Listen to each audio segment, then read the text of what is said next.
잠깐 기도하시겠습니다.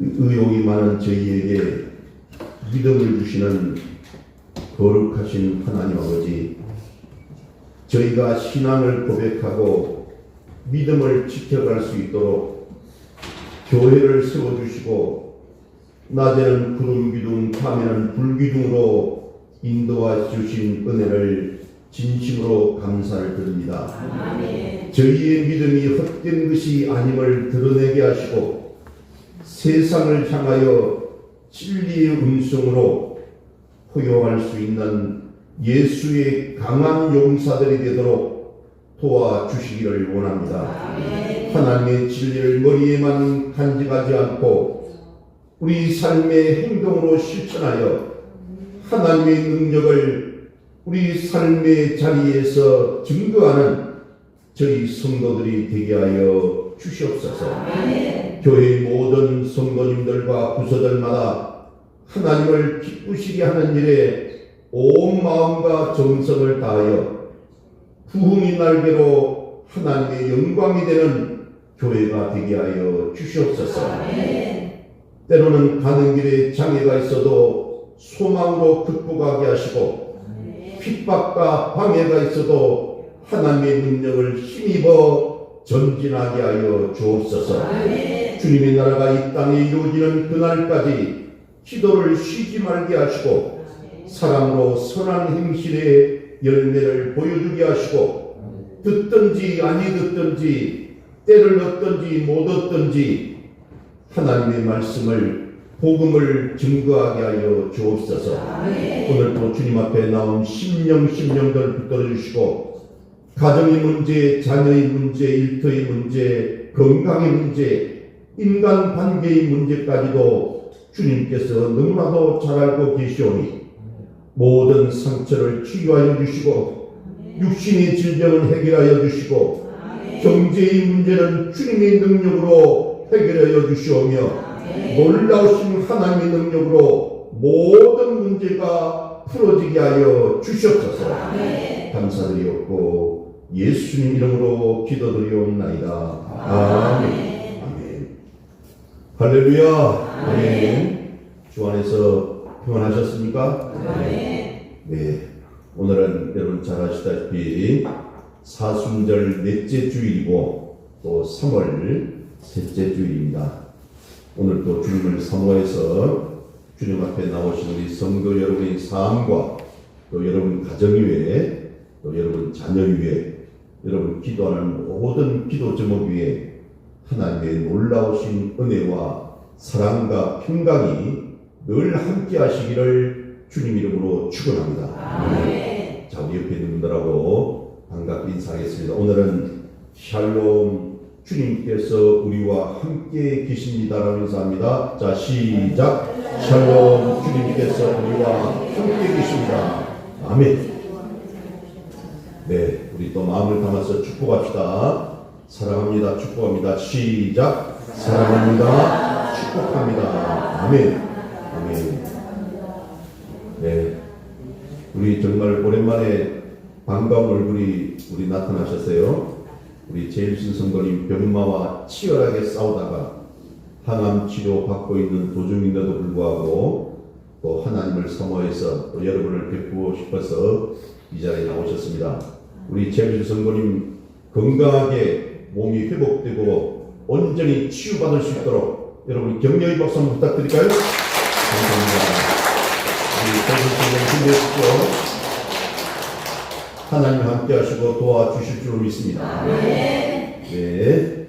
저 오늘 마태복음 21장 1절에서 11절 말씀을 중심으로 주가 쓰시겠다 하라라는 제목으로 말씀의 은혜를 나누기를 원합니다. 오늘 우리 서원길 성도님이 또박또박 잘 읽어주셔서 또 가슴에 그 말씀이 와닿더라고요.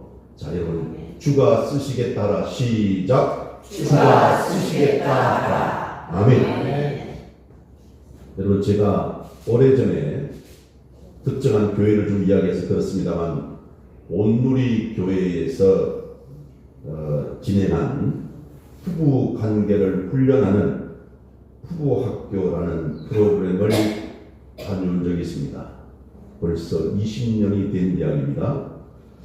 근데 2박 3일 일정이었는데요. 어느 날 밤 이 모인 사람들, 참석자들에게 종이 한 장씩을 나눠주고 세 가지를 쓰라는 겁니다. 하나는 뭐냐면 당신은 참으로 필요한 존재인가? 당신은 참으로 필요한 존재인가? 두 번째는 당신은 아직도 쓸모가 있는가? 그리고 세 번째는 당신이 이 땅에 좀 더 살아야 될 이유가 무엇인가 하는 그런 것을 직접 써보게 합니다. 참석자들 중 어느 누구도 예외 없이 무조건 쓰도록 그렇게 했습니다. 그리고 그 쓴 것을 서로 부부가 마주 앉아서 또 한 우리 20명쯤도 참석한 것 같은데 거기에서 서로 쓴 글을 읽게 되는데 참석자 모두가 통곡을 하고 말았습니다. 그 사연들이 너무나도 기가 막힌 거예요. 자기는 세상에서 버림받은 줄 알았고 자기는 이 세상에서 쓸모없는 사람인 줄 알았고 자기는 자기 남편에게 관심도 없고 전혀 애정도 받지 못하는 정말 쓰레기 같은 인간인 줄 알았는데 거기 나와서 보니까 다 의미가 있는 것이에요. 여러분, 한마디로 하나님 앞에서 그리고 교회 안에서 가정 안에서 남편과 또 아내 안에서 또 사회 안에서 나는 아직도 이 세상에서 필요한 존재구나. 나는 이 세상에서 아직도 쓸모가 있구나 하는 것을 발견하고 감사해서 울고 감동을 받고 나와서 저희 부부관계의 위기가 이렇게 그 당시에는 해결된 것이었습니다. 근데 한 10년까지가 또 바뀌긴 하더구만요. 약초가 한 10년을 갔습니다. 여러분, 자, 우리에게 인생에서 최대의 저주가 되는 말이 있다면 당신은 더 이상 필요 없다. 당신은 쓸모없는 존재다. 라는 말이 아닐까 하는 생각을 해보았습니다. 그런데 반면에 인생에서 가장 큰 축복의 언어가 있다면 그것은 당신은 소중한 사람입니다. 당신은 우리에게 꼭 필요한 사람입니다. 당신은 없으면 절대로 안 됩니다 하는 그런 고백이 아닌가 하는 생각이 듭니다. 그래서 우리가 오늘 우리 아까 인사했지만 한 번 더 인사하고 봅시다. 자, 우리 오늘 뭐라고 하면 당신은 소중한 사람입니다. 당신은 가치 있는 사람입니다. 라고 한 번 더 인사합시다. 자, 시작. 당신은 소중한 사람입니다. 당신은 가치 있는 사람입니다. 아멘. 정말 소중하고 가치 있는 분이에요. 그렇죠? 그렇습니다. 여러분, 나는 어디에 필요한 존재인가? 나는 어디에 쓰임받기 위해서 이 땅에 태어났는가 하는 것을 우리는 소명 또는 사명이라고 말합니다. 어느 날 제자들이 이 설교의 대가 중에 스펄전 목사님이라는 분이 계셨거든요. 그 스펄전 목사님에게 어떤 것이 소명입니까? 하고 그렇게 물었습니다. 그랬더니 스펄전 목사님은 세 가지를 간단하게 말씀해 주셨습니다. 첫 번째, 어떤 것이 소명이냐면 제일 귀하게 여기는 것이 소명이라는 것입니다. 제일 귀하게 여기는 것이 소명이다. 예를 들면 이런 겁니다. 의사가 제일 귀하고 소중한 사람이라고 생각하는 사람은 의사의 소명이 있다는 것이고, 또 후세를 가르치는 일이 제일 귀하고 소중하다고 생각하는 사람은 교사의 소명이 있다는 것입니다. 그래서 제일 귀하게 보이는 것이 소명이라는 것이에요. 두 번째는 뭐냐 하면 제일 쉬운 일을 하는 것이 소명이다. 제일 쉬운 일을 하는 것이 소명이라는 것이에요. 하나님께서 그 방향으로 일을 시키려고 하셨다면 반드시 그것을 담당할 만한 달란트, 능력을 미리 주었을 것이라는 것이에요. 다른 사람이 그 일을 하면 마냥 어려운데 내가 그 일을 하면 아주 쉽다고 느끼는 게 소명이라는 것이에요. 제가 학교 다닐 때 사실 수학을 잘 못했습니다. 산수가 좀 약했어요. 근데 제가 또 잘하는 게 있더라고요. 그게 뭐냐면 이 글로 쓰는 것, 또 말로 하는 것은 이 친구들 중에서 제가 좀 특출 났다고 했어요. 여러분, 어떻게 생각하시면 제 자랑하는 게 아닙니다. 글 쓰는 게요, 쉬운 게 아니에요. 그죠? 내가 생각하고 경험했던 것을 글로 옮긴다는 게 쉬운 게 아닙니다. 근데 그 글로 옮기는 것도 쉬운 게 아니지만 그것을 말로 전달하는 것은 사실은 더 쉬운 게 아닙니다. 우리가 장황하게 또는 중언부언하면서 말하는 것보다 정말 간략하면서 요점을 가지고 이야기하는 것 정말 중요하잖아요. 그래서 우리는 나름대로 하나님께서 여러분 누구에게나 각자에게 주신 달란트가 있다는 것입니다. 그것이 여러분은 잘 모르실지 모르지만 하나님 반드시 그 한 분 한 분에게 그 특별한 소명을 주셨어요. 그게 어떤 분은 아까 공부 중에서도 음악을 잘하는 분도 있고 또는 미술을 잘하는 분도 있고 또는 수학을 잘하는 분도 있고 그죠? 각자 그리고 또 어떤 뭘 만들기를 잘하는 분도 있고 고치기를 잘하는 분도 있고 각자의 그 달란트가 있다는 것입니다. 어느 누구든 쓰임이 없는 인생은 아무도 없다는 것이에요. 여러분, 그리고 이 스펄전 목사님 세 번째는 뭐냐면 가장 즐거운 일을 하는 것이 소명이라고 했어요. 여러분, 무슨 일을 하든지 그 일이 한없이 즐겁다는 거예요. 기쁘다는 것이에요. 실증이 나지 않습니다. 피곤함이 없습니다. 가슴이 뜨거워집니다. 여러분, 사람들이 각자 자기에게 맡겨진 일을 감상으로 열심히 하는 사회는 건강한 사회인 것입니다. 그런 가정이 건강한 가정이에요. 남편은 남편대로, 아내는 아내대로 자기가 해야 될 일을 묵묵히 수행하는 것, 그게 건강한 가정이잖아요. 교회도 마찬가지입니다. 여러분, 그러나 시대가 불안하고 사회가 어려워지면 각종 범죄가 횡행하고 사행심이 늘어나고 사람들은 영웅적인 지도자를 기다리게 됩니다.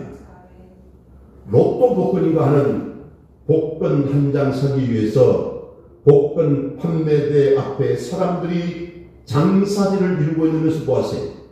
자세히 봤다면 기계가 1등이 2번이나 나왔다는 것이에요. 사람들이 줄을 서고 있는 거예요.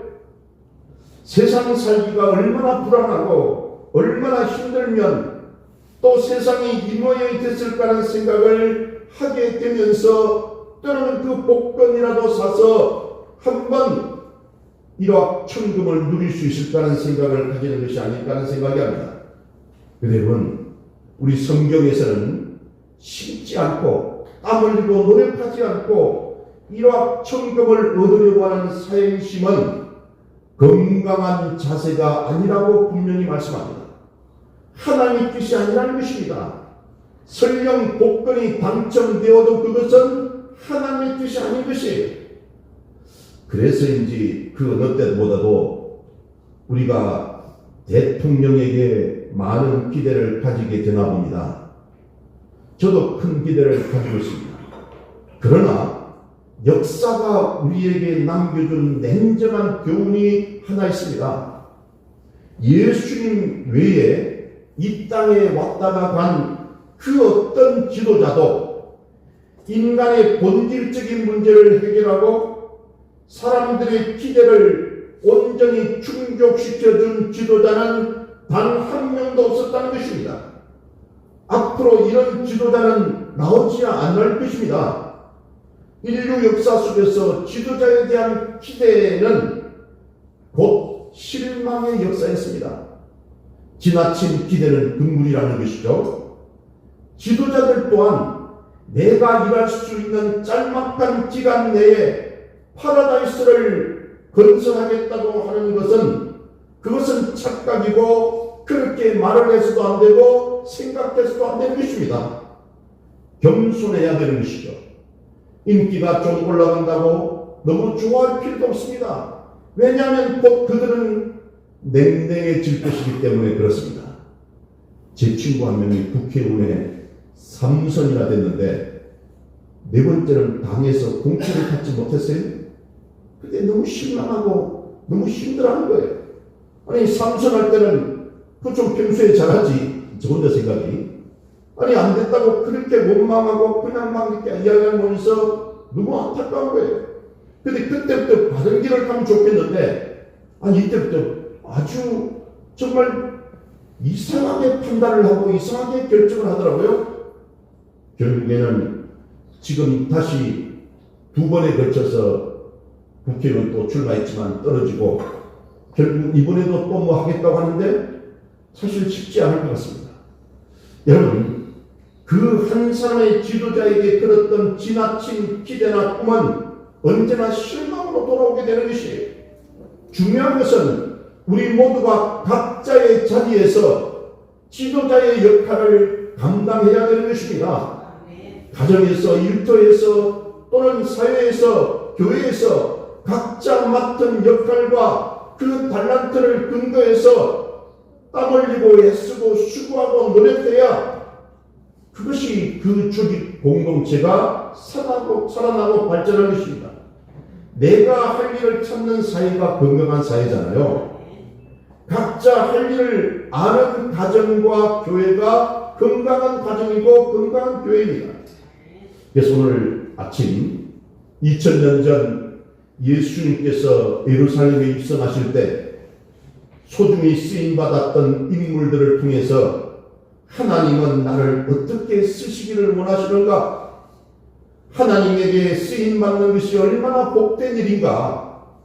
하나님은 어떤 사람을 쓰시는가 하는 것을 성경 말씀을 통해서 우리가 한번 살펴보고자 합니다. 여러분, 쓰임받는다는 것은 참 좋은 일입니다. 그런데 그것이 귀한 사람에 의해서 쓰임받을 때는 훨씬 행복합니다. 또 제 이야기인데 제가 초등학교 5학년 때 이야기입니다. 몹시도 추운 겨울 방학을 하고 왔던 어느 날 눈보라치는 그런 겨울이었습니다. 그런데 쉬는 시간 아이들은 운동장에 나가서 눈을 맞으면서 신나게 놀고 있었습니다. 그때 교장 선생님이 놀고 있는 저를 그 많은 학생들 중에서 저를 보더니 경이나 하면서 저를 부르시는 거예요. 야, 그러면서 나를 불러서 그 교장 선생님의 사택에 가서 뭘 좀 가져오라는 겁니다. 근데 여러분, 그때 제가 얼마나 감격하고 여러분 신이 났는지 몰라요. 아니 교장 선생님이 내 이름을 알고 계신다? 아니 교장 선생님이 내 이름을 불렀다? 그 많은 아이들 가운데 나한테 심부름을 시켰다. 교장 선생님 사택으로 달려가면서 얼마나 흥분을 하고 얼마나 감동을 먹었는지 지금도 그때 일을 생각하면 흥분이 그렇게 되살아납니다. 그런데 오늘 본문에 예수님의 예루살렘 입성길에 쓰임받은 사람들이 나오는 거예요. 여기에서 가장 소중하게 쓰임받은 존재는 사람이 아닌 한 마리 어린 나귀였습니다. 예수님께서 예루살렘 감람산 기슭에 있는 벳바게 마을까지 왔을 때에 제자 둘을 맞은편 마을로 보냈습니다. 이 건넌 마을이 마가복음과 누가복음 본문에 의하면 베다니라는 마을로 기록이 되어 있습니다. 벳바게와 베다니는 감람산 기슭에 서로 마주하고 있는 이웃 동네였어요. 예수님께서 말씀하시기를 베다니 마을에 들어가면 큰 나귀와 작은 나귀 한 마리가 묶여 있을 텐데 그것을 풀어 끌고 오라고 말씀하셨어요. 또 마가복음과 누가복음 본문에 보면 아직도 한 번도 타보지 않은 어린 나귀, 즉 나귀 새끼를 풀어서 끌고 온 것으로 그렇게 기록되어 있습니다. 제자들을 보내며 오늘 보면 마태복음 21장 3절에서 예수님께서 이렇게 말씀하십니다. 한번 읽어봅니다. 다시. 자, 시작. 만일 누가 무슨 말을 하거든 주가 쓰시겠다 하라. 그리하면 즉시 보내리라 하시니. 아멘. 주가 쓰시겠다 하라. 즉시 보내리라 하시니. 여러분, 본문을 대할 때 우리가 몇 가지 의구심을 갖게 됩니다. 하나는 뭐냐면 예수께서 크기에 마귀가 이렇게 매인 것을 어떻게 아셨을까 하는 문제입니다. 또 하나는 그 당시 나귀 한 마리는 우리 농촌에 황소 한 마리처럼 농사 살림 미천이었을 텐데 어떻게 그토록 쉽게 그 나귀를 선뜻 내어줄 수 있었을까 하는 것입니다. 이러한 의문점과 함께 우리 눈을 주목시키는 한 구절이 있습니다. 마태는 다른 복음서에서는 없는 한 구절 말씀을 더하고 있습니다. 여기 한 마리 나귀 새끼가 쓰임받게 된 이 사실이 이미 구약에 예언되어 있었다는 것입니다. 오늘 본문은 사복음서 마태, 마가, 누가, 요한복음에 다 기록되어 있습니다. 그만큼 오늘 본문은 제자들에게는 충격적이고 인상적이었다는 이야기죠. 그러나 구약의 선지자 스가랴가 490년 전에 이미 예언했다는 이 내용은 마가나 누가에는 없는 공간 복음서 중에는 마태복음뿐입니다. 마태는 예수님을 왕으로 이해했기 때문에 지금의 예루살렘 입성을 왕의 왕국 입성으로 묘사하고 있습니다. 여러분, 구약에 예언된 왕이라는 것이죠. 지금 나귀 한 마리가 만왕의 왕 대신 예수를 모시는데 쓰임받았다는 것이 마태의 통찰입니다. 여러분, 그것도 그 나귀 새끼가 이렇게 영광스럽게 쓰임받을 것이 이미 오래전에 하나님에 의해서 계획이 되고 예언이 되었다는 것이에요. 여러분, 마태복음 21장 4절도 한번 읽어보겠습니다. 마태복음 21장 4절 시작. 이런 선지자를 통하여 하신 말씀을 이루려 하십니다. 일렀으니. 아멘. 사랑하는 여러분, 하나님께서 나귀 새끼 한 마리를 향하여 이토록 섬세한 계획을 가지고 계셨다면 오늘 이 자리에 있는 저와 여러분을 향한 어떤 계획을 하나님께서는 어떻게 세워 놓으셨을까요? 분명히 계획이 있을 것이고 그 쓰임이 있을 것입니다. 여러분, 이러한 저와 여러분을 향한 계획을 가지고 분명히 계실 거라는 거죠. 우리 보고 아무렇게 살다가 죽도록 내버려 두시지는 않을 것이 분명합니다. 여러분, 시시하게 아무런 의미 없이 살도록 우리를 만들었을까요? No! 아닙니다. 나귀가 수레를 끄는데도 쓰임받을 수 있고 짐을 지고 나르는데도 쓰임받을 수 있죠. 그러나 본문은 예수를 위해 쓰임받는다는 것이 얼마나 귀하고 영광스러운 것인가를 말씀하고 있는 것입니다. 우리 모두 하나님을 위해, 예수님을 위해, 하나님 나라를 위해 영광스럽고 황홀한 사역자로 쓰임받을 수 있기를 주님 이름으로 축복합니다. 디모데후서 2장 20절 말씀 쭉 보면은 심지어 이 땅에 몇 번 쓰임받다 깨어지는 그릇 하나에도 쓰임이 있고 쓰임의 목적이 분명히 있다고 그렇게 기록되어 있습니다. 큰 그릇에는, 큰 집에는 큰 그릇도 있고 은그릇도 있고 나무 그릇, 질 그릇도 있다고 했어요. 여기 큰 집은 하나님의 집이고 그릇은 저와 여러분 우리의 인생을 비유하는 것입니다. 귀한 그릇은 무엇으로 만들었느냐는 것이 중요한 것이 아니라 쓰임받기에 합당하냐 하는 것입니다. 제가 예전에 이사를 할 때 보면 집안에 좋은 그릇들을 이렇게 진열만 그 장수게 해놓고 실제 쓰임받는 그릇은 몇 개 안 되는 거예요.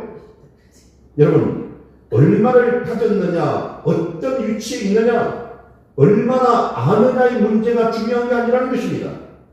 과연 하나님 앞에 쓰임받는 그릇이냐 아니냐가 중요한 것이라는 거예요. 여러분, 우리 삶은 하나님이 쓰실 때에만 진정한 가치가 있는 것입니다. 우리 삶은 하나님이 쓰실 때만 진정한 행복이 있는 것이, 우리 삶은 하나님이 쓰실 때에 진정한 형통이 있는 줄로 믿으시기를 바랍니다. 그리고 하나님은 여러분 한 사람 한 사람을 향한 분명한 계획을 가지고 계시는 것입니다. 하나님 우리 한 사람 한 사람을 향한 놀라운 계획을 가지고 있음을 믿으시기를 바랍니다. 때문에 하나님 앞에 쓰임받는 순간순간 자리마다 우리는 감격하며 외쳐야 되는 것입니다. 하나님의 예언의 응답이 바로 나다. 하나님의 계획의 성취가 바로 나다. 내가 그냥 아무런 의미 없이 이 세상에 태어나다가 그냥 값없이 죽는 것이 아니라 하나님의 계획 속에서 내가 분명히 해야 할 역할과 소명이 있는 것이다. 내 가정을 위해서, 내 일터를 위해서, 우리 교회를 위해서 또는 사회를 위해서 내가 분명히 귀하게 쓰임받을 그릇이라는 것을 믿으시기 바랍니다. 오늘 본문을 통해서 제기되었던 의구심을 한번 봅시다. 주님은 마을에 들어가지 않고 어떻게 거기 나귀가 매여 있다는 것을 아셨을까요? 왜 남의 나귀를 풀어 끌고 가느냐라고 그렇게 주인이 화를 낼 때 주께서 쓰신다라고만 하면 분명히 나귀를 내어줄 것이라고 어떻게 주님은 아셨을까요? 그뿐이 아닙니다. 어떻게 주가 쓰신다고 하는 그 말 한마디로, 아니 시골에서 깽이 하나 사반자루 빌리는 것도 쉽지 않은데 나귀를 순순히 내어줄 수 있느냐는 것입니다. 대부분의 성경학자들은 하나님은 전지전능하신 분이기 때문에 그런 것들은 쉽게 아셨을 것이라고, 또 헌신되고 준비된 무명의 제자가 있었음을 알고 계셨을 것이라고 그렇게 쉽게 해석을 하더라고요. 근데 제가 한번 곰곰이 생각하고 또 성경을 또 읽어봐도 주님께서 이런 것까지 그 주님의 신성, 그 신성을 사용하셨을까요? 분명 그것은 아닌 것 같아요. 오늘 본문을 신학적 관점에서 보면 그렇게 밖에 볼 수 없습니다. 하나님의 신성이 작용되었다고. 여러분, 그런데 제가 곰곰이 생각해보니까 우리 인간 관계, 이 공동체성이라는 관점에서 오늘 본문을 보면 전체 그림이 저 관점에서는 저 입장에서 아주 쉽게 보이더라고요. 예수님은 예루살렘을 여러 차례 방문하셨지만 한 번도 예루살렘에서 죽으신 적이 없습니다. 예를 들어서 서울로 가는데 서울에서 죽으시지 않고 부천이나 안양이나 이 정도에서 죽으셨다는 거예요. 여러분, 그때마다 예수는 예루살렘에서 죽으시지 않고 어디에서 죽으셨냐면 베단이라는 마을에 오셔서 죽으셨습니다. 여러분, 마을 사람들과 함께 식사도 하고 말씀도 나눴습니다. 여러분 기억하실지 모르지만 베단이는 마르다와 마리아가 사는 마을입니다. 기억나시죠? 여러분, 늘 예수님을 위해 식사를 준비하던 마르다가 있고 발밑에 앉아 말씀을 즐겨 듣던 마리아가 있던 곳입니다. 여기에서 그들의 오빠 누굽니까? 나사로가 죽었을 때 예수님은 사랑하는 자 나사로의 죽음 앞에서 눈물을 흘리시며 그를 살려 주시기도 합니다. 나사로야 나오너라 라고 했을 때 그 나사로가 거기 있는 그것을 동임하고 있는 그 상태에서, 요즘 말로 하면 붕대를 동임하고 있는 그 상태에서 죽었던 나사로가 사흘이 지났는데도 불구하고 뚜벅뚜벅 끓어서 나오는 것입니다. 여러분, 그래서 베다니는 슬픔의 집, 가난한 사람의 집이라는 뜻을 가지고 있습니다. 베다니 마을은 가난한 사람들, 슬픔에 많은 사람들이 살고 있는 동네였다는 것이에요. 근데 예수님은 그 아픔과 슬픔, 질병과 고통을 삼키며 살아가던 베다니 사람들의 친구였고 희망이었습니다. 주님은 이 베다니 마을에서 나병 환자를 고치셨습니다. 죄 많은 여인의 아픔을 어루만져 주셨습니다. 이 나사로 죽은 자를 살리셔서 소망과 생명의 주님이 되심을 보여주셨어요. 나중에 십자가에 달려 돌아가시고 부활하셨을 때에 베다니 마을 앞까지 나가셔서 이 베다니 마을 사람들을 축복하신 후에 하늘로 올라가셨다고 누가복음 24장 50절 53절에서 기록되고 있어요. 이거 한번 읽어보겠습니다. 자, 우리 누가복음 24장 50절 51절 53절까지 있습니다. 시작. 예수께서 그들을 데리고 베다니 앞까지 나가사 손을 들어 그들에게 축복하시더니 축복하실 때에 그들을 떠나 하늘로 올려주시니 그들이 그에게 경배하고 큰 기쁨으로 예루살렘에 돌아가 늘 성전에서 하나님을 찬송합니다. 아멘. 그렇습니다. 그때 그곳에 모인 많은 사람들, 이 베다니 사람들이 중심된 그 사람들이 나중에 예루살렘에 들어가서 기도하고 찬송하다가 성령 충만을 경험한 것이 그 120명의 성도들 가운데 아마도 베다니 사람들이 많이 있었을 것이라는 것이죠. 결국 그들이 세상을 변화시켰습니다. 때문에 그 베다니 마을 사람들은 주님이 원하시는 것이라면 무엇이든지 아낌없이 바칠 준비가 되어 있었어요. 마가복음 14장 3절 이하에 보면 예수님께서 베다니 나병 환자 시몬의 집에서 식사를 하십니다. 여러분, 그게 쉬운 게 아니에요. 나병 환자 집에서 예수님께서 가서 식사를 하셨다니까요. 그리고 또 그 베다니 마을의 한 여인은 옥합을 깨뜨려서 예수님의 머리에 부어서 예수님의 장례를 미리 준비하고 있었습니다. 이런 예수님이 지금 십자가를 향해 예루살렘으로 올라가시는데 우리를 구원하신 주님, 우리를 구원하신 왕으로 입성하시는데 그까지 나귀 한 마리 바치지 못하겠습니까? 그렇습니다. 예수님 안에 베다니 사람들이 있었고 베다니 사람들 안에 예수님이 계셨다는 것이에요. 이런 좋은 관계성 속에서 주여 여기 있습니다. 마음대로 쓰십시오. 이게 진정한 노드식 그리스도의 주권이 나타나게 되는 것입니다. 여기에 무명의 헌신자 나귀 주인이 나귀를 내어준 것은 단순히 나귀라는 짐승을 내어준 것이 아닙니다. 바로 자기가 가장 아끼는 것, 한마디로 말하면 자기 자신을 내어준 것과 같다는 것이 그것을 이름하여 노드식 그리스도의 주권이라고 말하는 것입니다. 주권의식이란 단순한 헌신을 말하는 게 아닙니다.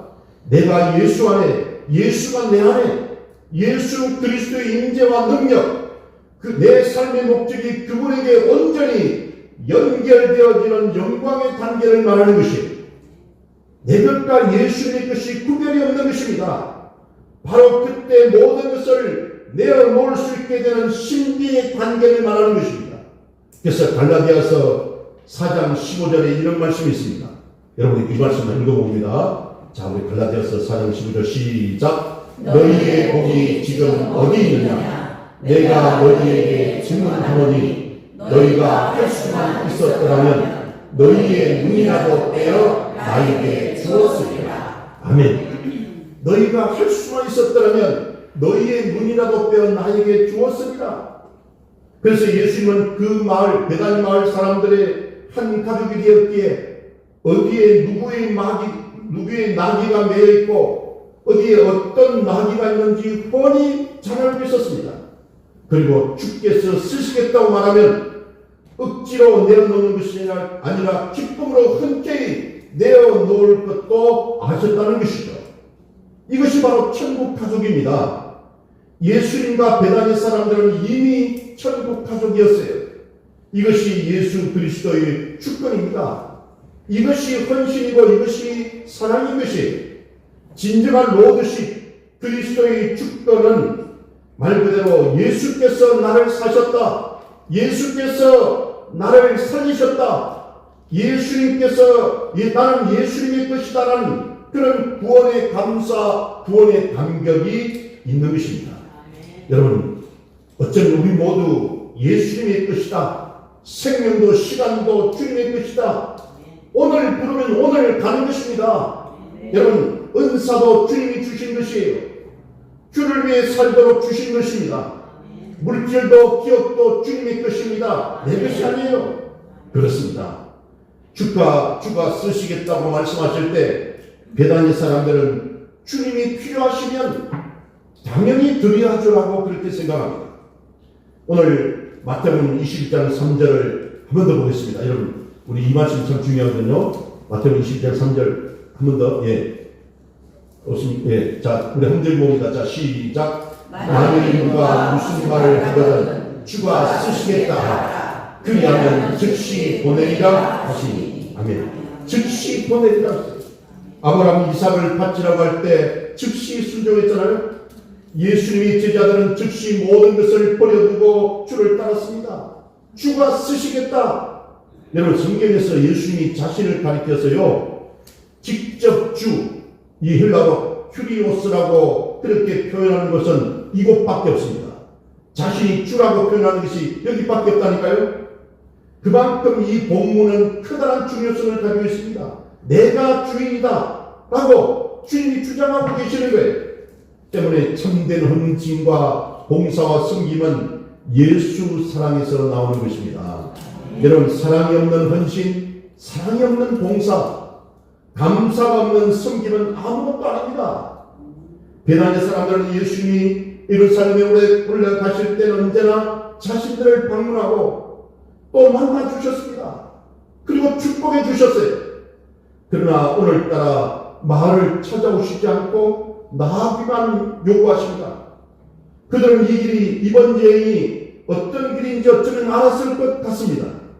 마지막 여행이요, 십자가를 지러 올라가시는 길이라는 것을 예수님께서 말씀하셨는지도 모릅니다. 때문에 나귀를 드리는 것은 예수님의 죽음을 준비해 드리는 것이었어요. 바로 여기에 헌신의 원리가 있습니다. 우리가 주를 위해 무엇을 할 때마다, 우리가 주를 위해 뭔가를 드릴 때마다 우리 가슴 속에 예수 그리스도의 보혈의 피가 묻어 있어야 되는 것입니다. 예수 그리스도의 보혈에 대한 감사와 감격으로 넘쳐 흘러야 되는 것이에요. 예배 시간에 찬송을 드릴 때도 그렇고요, 우리 자랑하는 우리 나인 중창단에서 또 이 찬양을 드릴 때도 그 가슴 속에는, 여러분, 목소리만 아름답고 그런 웅장한 것이 아니라 그 가슴 속에 예수의 보혈이 흘러야 되는 것입니다. 아이들에게 말씀을 가르치는 시간마다 선생님이 가슴엔 예수의 피가 흘러야 되는 것입니다. 소그룹 식구들을 가슴에 안고 기도할 때마다, 또 우리 성도들을 어떻게 보면 그 병든 자를 위해서 간절함하고 기도할 때마다, 내게 상처된 원수를 위해서 기도할 때마다 형식적으로 드리는 기도가 아니라 내 가슴 속에 예수의 보혈의 피가 흘러야 그 효과가 있는 것입니다. 그게 예수 그리스도의 로드십이 나오는 거예요. 주님이 쓰시겠다? 예, 언제든지 쓰십시오. 저는 주께서 피로 사신 주님의 것입니다. 성도 여러분, 가슴마다 예수 사랑으로 끓고 있는 사람들, 예수님과 맺은 그 사랑, 그 관계가 너무나 벅차서 주를 위해 자신을 드리기를 원하는 그 사람들을 향하여 우리 주님은 오늘 또 말씀하십니다. 풀어 끌고 오느라고 했어요. 매일 나귀를 풀어 끌고 와야 주님이 쓰실 수 있잖아요. 오늘 본문에 매여있다, 나귀가 매여있다는 이 말은 완료 분사로 마치 나귀가 자기를 풀어가도록 기다리며 매여있다는 의미를 담고 있습니다. 여러분, 이 시간과 물질에 묶여있는 분이 계십니까? 묶여있는 것들이 풀어지기를 주님 이름으로 축복합니다. 주를 위해 바로 쓰임받게 되시기를 축복합니다. 질병에 묶여있는 분이나 가정이 있습니까? 묶인 질병은 풀어질지어다. 주신 건강 주를 위해 올바로 쓰임받게 되기를 축복합니다. 자녀들도 헛된 곳에 묶어두지 말고 풀어서 주님께 맡기시기를 바랍니다. 제가 제 아들 놈에 대한 직장이 심했는데 제가 풀어서 주님께 맡기니까 요즘 얼마나 기쁜지 몰라요.